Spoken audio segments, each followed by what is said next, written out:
رضی اللہ عنہ محمد صلی اللہ علیہ وسلم عن حذیفة قال واللہ ما ادری انسی اصحابی ام تناسوا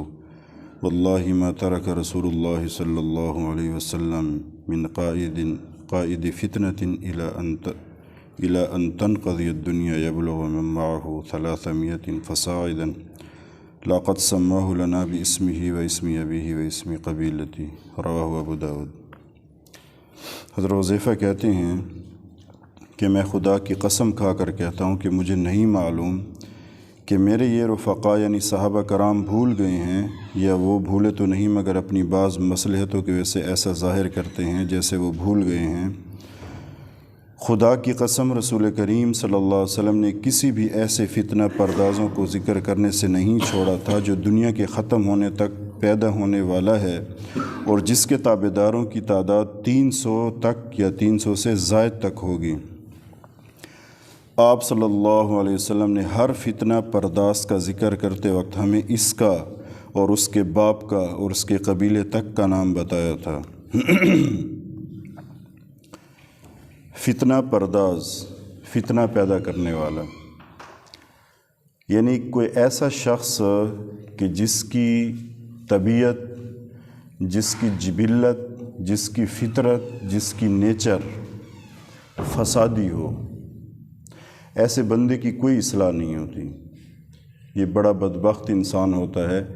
آپ جتنا اس کو سمجھائیں گے، جتنی اصلاح کی کوشش کریں گے، لیکن فطرتاً ایسے بندہ ہے، اس کو اپنی یہ فطرت طبیعت ابھارتی ہے اس چیز پر کہ وہ مسلمانوں میں فتنہ و فساد پیدا کریں اور یہ اس کا ذریعہ اور سبب اور بنیاد بنے۔ تو میں عام طور پہ پہلے عرض کرتا رہتا ہوں، اس میں انہوں نے ایک مثال دی کہ جیسے کوئی نام نہاد عالم دین اپنے آپ کو ظاہر کرتا ہے، لیکن جو ہی اسے موقع ملتا ہے وہ ممبر پہ بیٹھ کے باقی سارے موضوعات چھوڑ کے، کتنے سارے موضوعات ہیں مسلمانوں کی اصلاح کے لیے، حکومت میں سیاست کے لیے، کاروبار کے لیے اور بیع و خرید و فروخت کے لیے، بہت سے اخلاقیات کے لیے اور جو ہے باقی بھی اتنے موضوعات، لیکن ان کو چھوڑ کر وہ صرف اور صرف فرقہ پرستی، انتشار، لڑائی جھگڑا اسی کی بات کرے گا اور اسی پہ دلائل ڈھونڈ کے لائے گا۔ نتیجتاً جو نیچے لوگ سن رہے ہوتے ہیں نا، وہ تو یہ سن رہے ہوتے ہیں کہ یہ مولانا صاحب ہیں، یہ حضرت صاحب ہیں، تو وہ آپس میں ان کا ایسے ذہن بنتا ہے، تو پھر ان فتنوں کی زد میں آ کر لوگوں کی بھی ایسی طبیعت بن جاتی ہے کہ وہ اس کی بات سن کر عمل کر کے آگے پھر فساد کا سبب بن جاتے ہیں، ذریعہ بن جاتے ہیں۔ تو یہاں یہ لکھا ہے کہ کوئی اپنے آپ کو عالم ظاہر کر کے، پیشوا یعنی بڑا، یا کوئی امیر ہو یا کوئی بڑا ہو یا کوئی قائد ہو، آگے اس کے متعلق حدیث آ رہی ہے، تو بہرحال یہاں پہ اپنے آپ کو عالم ظاہر کرنے والا، پہلے بھی میں یہ چیزیں گزارش کر چکا ہوں کہ کئی لوگ ہیں، اب تو بہت زیادہ ہیں سوشل میڈیا کی وجہ سے، بہت زیادہ بیٹھے ہوئے ہیں، اور ان میں جو صحیح جید علماء ہیں جن کو کہا جا سکتا ہے کہ اللہ رب العزت نے ان کو علم عطا کیا ہے، وہ کبھی بھی اس طرح کی باتیں نہیں کرتے،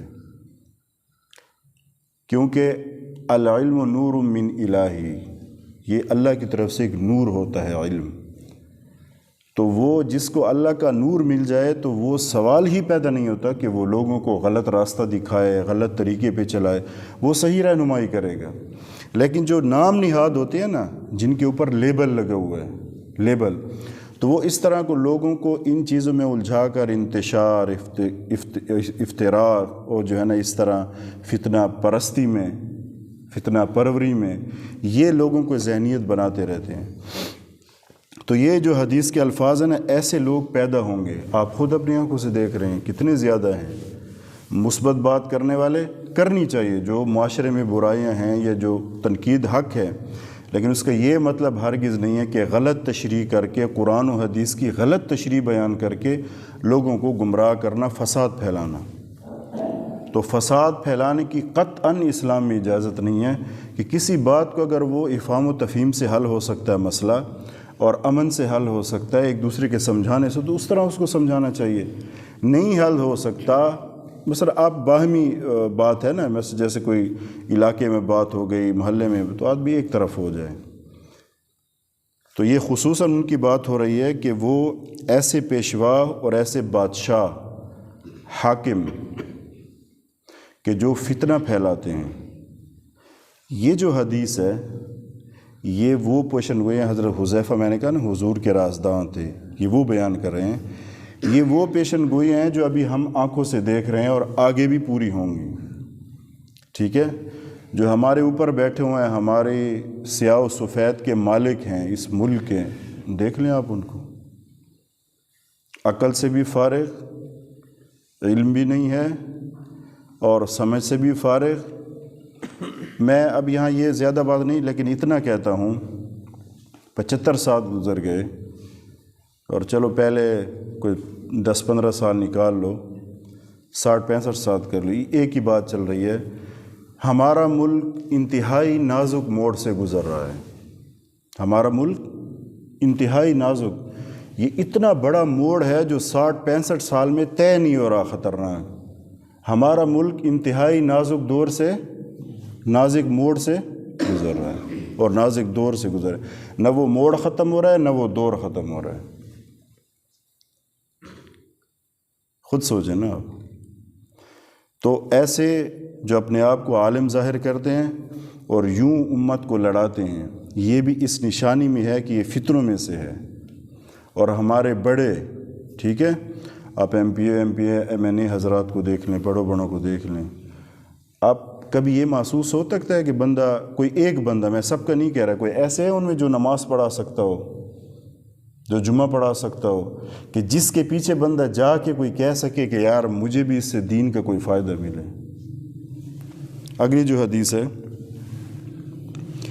وعن ثوبان قال قال رسول اللہ صلی اللہ علیہ وسلم انما اخاف علی امتی الائمة المضلین واذا وضع السیف فی امتی لم یرفع عنہم الی یوم القیامہ، رواه ابو داؤد والترمذی. حضرت ثوبان کہتے ہیں کہ رسول کریم صلی اللہ علیہ وسلم نے فرمایا، حقیقت یہ ہے کہ میں اپنی امت کے حق میں جن لوگوں سے زیادہ ڈرتا ہوں وہ گمراہ کرنے والے امام ہیں. یاد رکھو جب میری امت میں تلوار چل پڑے گی تو پھر قیامت تک نہیں رکے گی. ابو داؤد. اب یہاں پہ جو چیز ہے نا،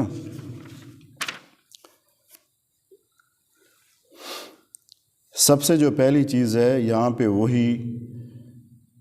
گمراہی کا جو سبب بننے والے ہیں،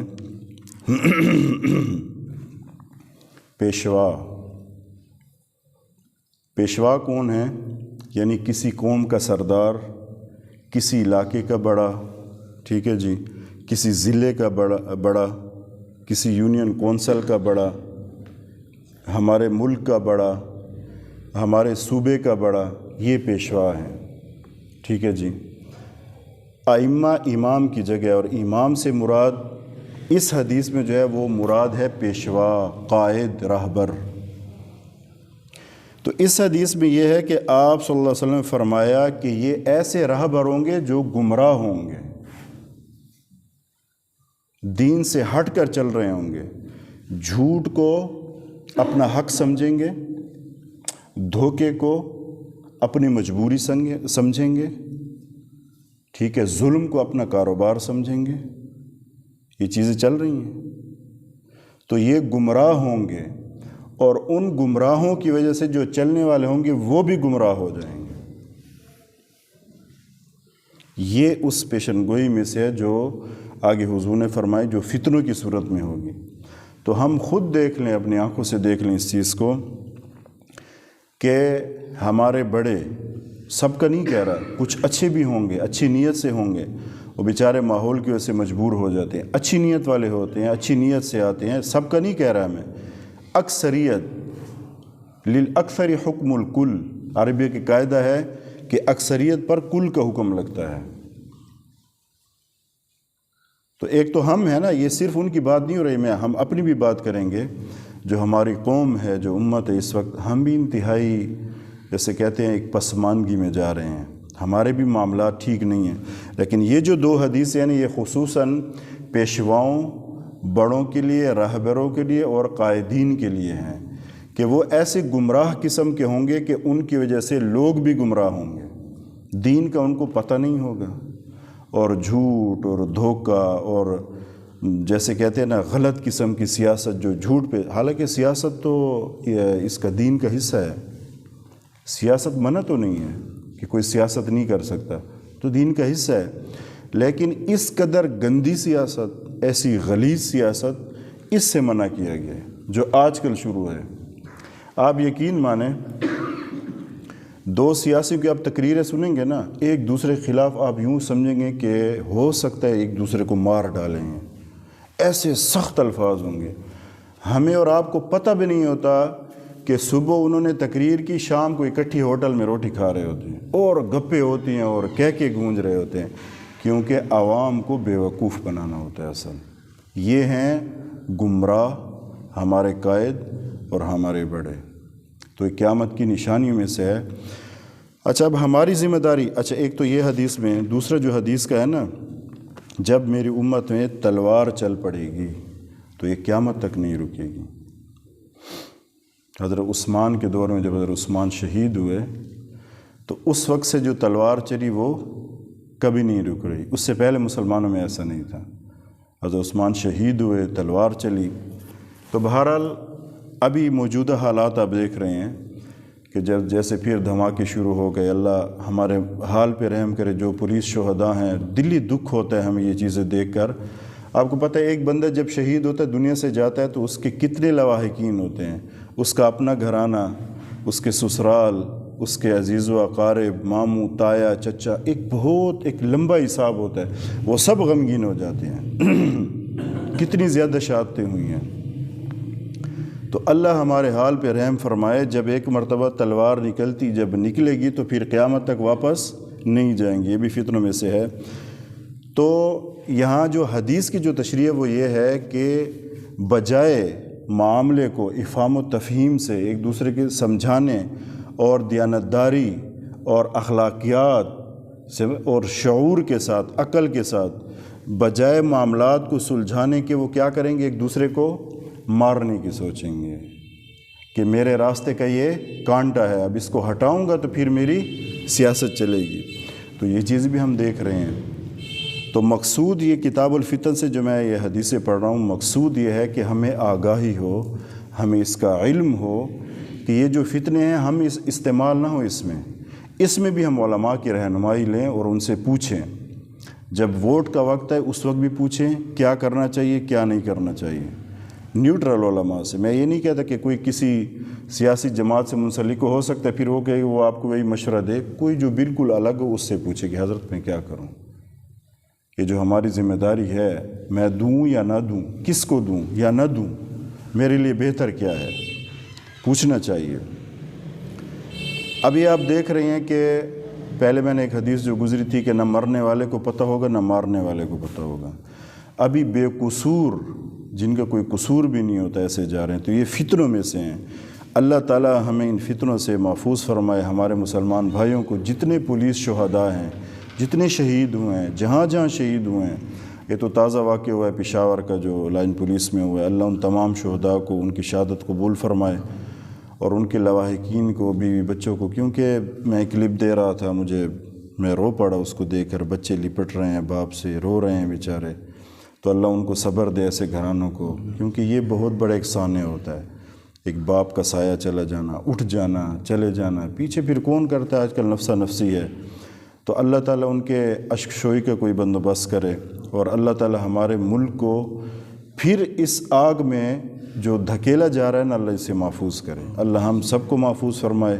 اور ہمارے مدارس کو، مساجد کو، علماء کو، ہر مسلمان کو اللہ ہر مسلمان کی حفاظت کرے، پوری امت کی حفاظت کرے۔ وآخر دعوانا الحمدللہ رب العالمین۔